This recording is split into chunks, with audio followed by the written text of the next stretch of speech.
The People's Countryside Environmental Debate Podcast. The People's Countryside Environmental Debate Podcast. The People's Countryside Environmental Debate Podcast. The People's Countryside Environmental Debate Podcast. So what do you make of the UK local elections last week? Do you believe in net stupid zero, when the UK only produces a tiny percentage of the world's pollution and could still be drilling its own oil? Well, one of the questions from today's episode, you must have very good teeth because he's from Colgate. This is the People's Countryside with William, the hamburger muncher Mankalo. I haven't had a hamburger for a long time. I've been to Hamburg. Yeah. And that's a funny, interesting point. That the hamburger actually comes from Hamburg. It actually means it was a type of thing that they actually produce in Hamburg. Very much like a Berliner, which is a type of donut. And I'm Stuart, the Wild Man Mammoth, the main presenter of this podcast, the People's Countryside Environmental Debate Podcast. The voice that is the cohesive glue in our shoe that's definitely not falling apart. So, I know that reference means something, but I can't. It doesn't. That was pulled out of my arse, that was. Right, so you, the listeners, send in questions that we don't see before we press record, and we try and conversate around them and come up with some conclusions. Today, we've got another two listeners that have never sent in questions before. Harry from Stank in Cumbria, England. Does it stink? And Rick from Colgate in West Sussex, England. And I know, Rick, you've sent in a number of questions for us to conversate around. So you asked the question, does it, Harry from Stank, does it smell still? Well, it doesn't, because that's the past tense. So it's stank. Yeah. Harry from Stank, thank you very much for your question. I've never been to Cumbria. I've gone on the train through it. It's a lovely part of the world. So you've been to Cumbria then? Well, it's not the same though, is it? It's a bit like saying you've been to somewhere just because you've been at the airport. Yeah. I've been through it. Anyway, Harry's question. So what do you make of the UK local elections last week? Now, this was sent in May, so this was our May elections, 2026. Local elections? Yeah. And they differ across the country. Some places didn't have elections, some did, because it's all about electoral cycles. Yeah, there was a big movement over towards reforming Green. What do I make of it? Well, I don't really make much of it. I mean, in between general elections, people vote differently. I don't. It's an ongoing analysis.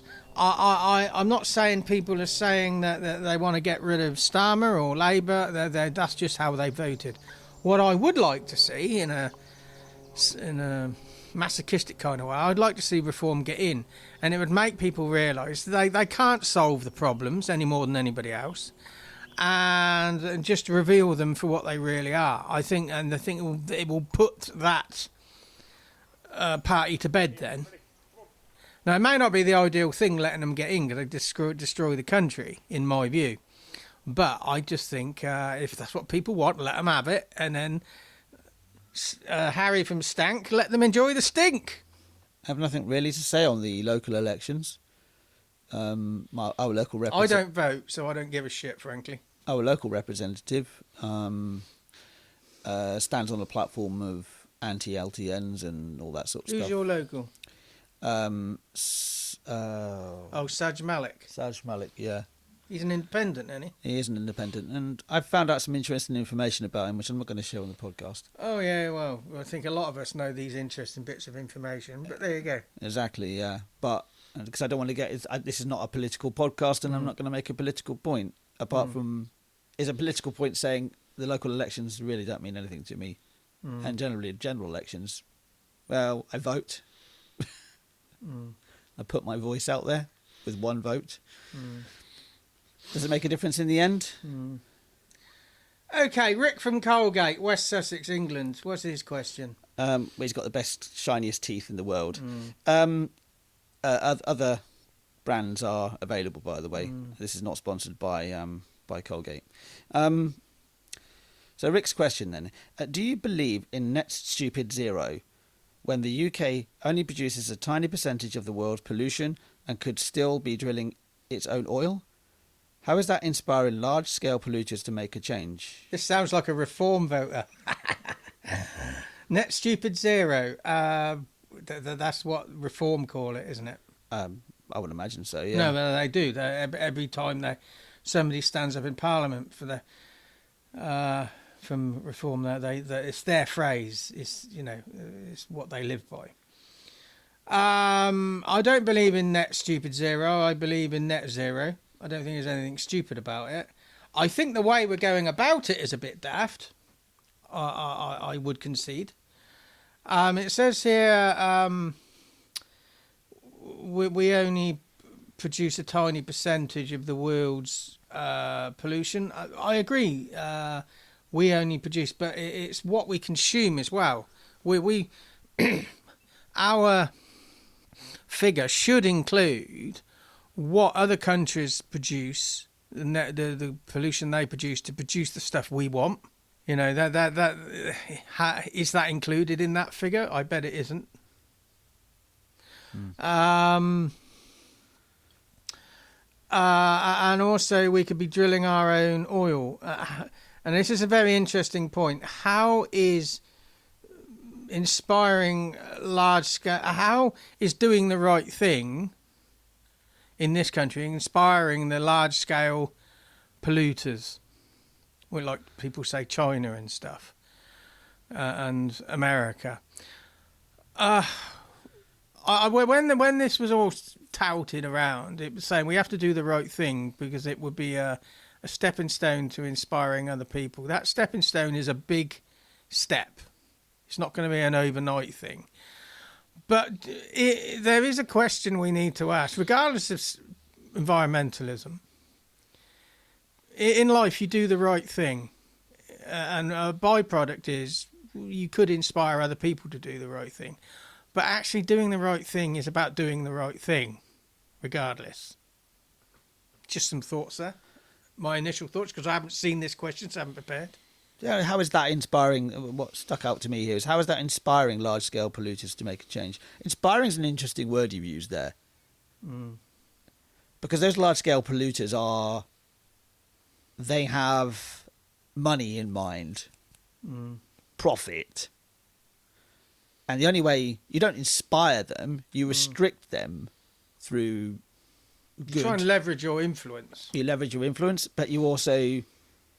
You try to, as a politician, try to be not corruptible by their money, because that's there. So, and create as watertight legislation to stop people doing things, stop these polluters doing things. There was recently there was a speech done by Sir Keir Starmer, British Prime Minister. I say that because there's people listening all around the world, they might not know who he is. But he was talking about something completely different in a way. Completely different, in fact, about child exploitation on social media, and particularly through Android. So that's Google and Apple phones, and they have inbuilt functions to stop doing that. And he's actually said, let's try and work together. He's given like a certain time frame to say, let's work. We know that you can. We know you can stop doing this. We know you can work better. But if you don't in this time frame, then we're going to come for you with legislation and actually go through that way. We need to do it. This is the whole idea. We can either do it the easy way or we can do it the hard way. That is really what you should be doing with these larger polluters. Actually to begin with, to go, well, actually, work with us. If you don't want to work with us, we'll actively work against you. That's one thought that's coming to my mind. Yeah, it's not a black and white. It's not a black and white thing. I would also say, going back to the whole idea of net zero or net stupid zero, or whatever you want to call it. You can call it the pink clouded elephant for all I give a fuck. But you just have to flipping think about your own impact on the environment. Yeah. It doesn't really matter about whether or not the UK has this tiny percentage of impact on the environment. It doesn't even, you don't even have to believe that the climate is changing. But when you actually see the shit that's put out into the countryside and into the world, you're right yourself, when you drive down the road, all the particulates that come off your car from the rubber of the tyres, from the oil in your engine, the petrol fumes, etc., etc., it's not good for us. It's not good for us. That's why the ULEZ zone was created in London, and it's directly positively impacted people's health. So you don't have to believe in this net stupid zero, whatever you want to bloody call it, right? Yeah. So Is you raised the point here, Rick, and I have looked into this. We're only producing a small amount. How are we inspiring other people? And we could be drilling our own oil. I'm assuming you're saying we drill our own oil. It helps our own cost of living. In the UK, the oil is drilled by private companies. The money, the majority of the money goes to those companies. It doesn't necessarily filter down to our household bills. Now, in Norway, which is Norway has sat on one of the biggest oil fields in the world, and they're still drilling. But it's drilled by the government, and the government reserved the proceeds. For welfare, for housing, so the actual quality of life in Norway is quite high for some people, but they don't necessarily realise that it's oil money. When they do realise it's oil money, they're so entrenched in that great lifestyle they don't want to change it. But what I'm trying to make there is, we are, by drilling our own oil again, it's not going to improve our quality of life, because the system by which it's drilled is not there like it is in Norway. I was reading this article. There's a bloke, I don't know what his job title is, but there's a bloke there. The government in Norway have all these money reserves from oil.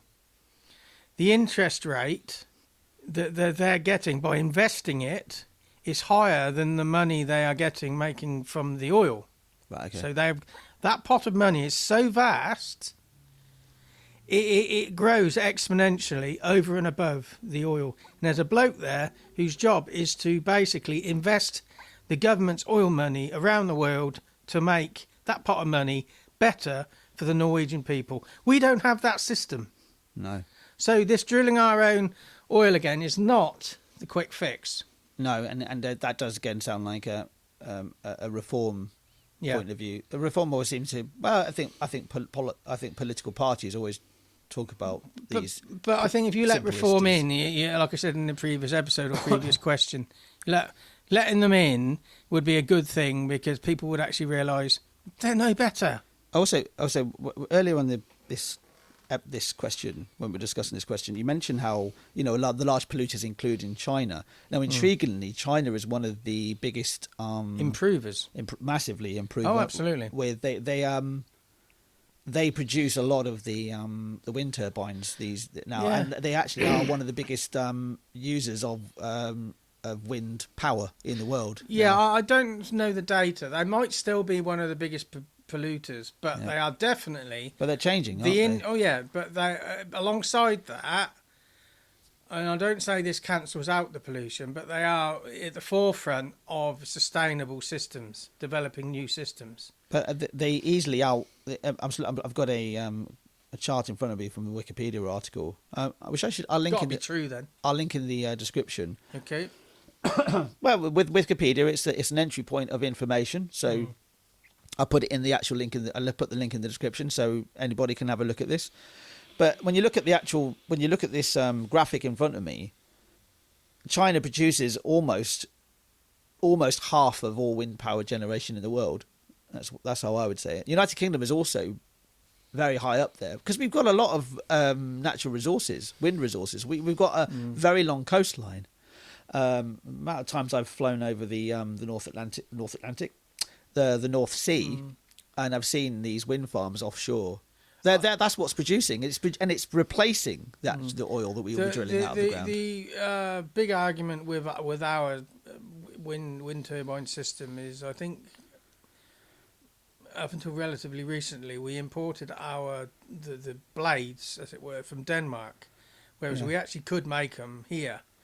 And the actual blades, when they come to the end of their life, the original design is very hard to recycle. So it's the systems need thinking. The Danes have been ahead of this curve for a long time because they've got a relatively flat country with a large coastline, and they probably get a lot of wind as well. Yeah, But also that those rashers they have for breakfast. well, exactly, yeah. Well, with the beans as well, right? But so do we. And I don't get the wind now. but go back to this whole idea of when the UK only produces a tiny percentage of the world's pollution and could still be drilling its own oil. Well, it doesn't matter what the percentage is. If we can do something that improves our air quality, that improves the state of the environment for the nature around us, which is vitally important to our own survival. You know, I heard a stat recently is that if all insects disappeared, all life on Earth would die out in 50 years. If all humans disappeared today, all life would be thriving in 50 years. And we have the power in us to actually go out there and actually change that narrative.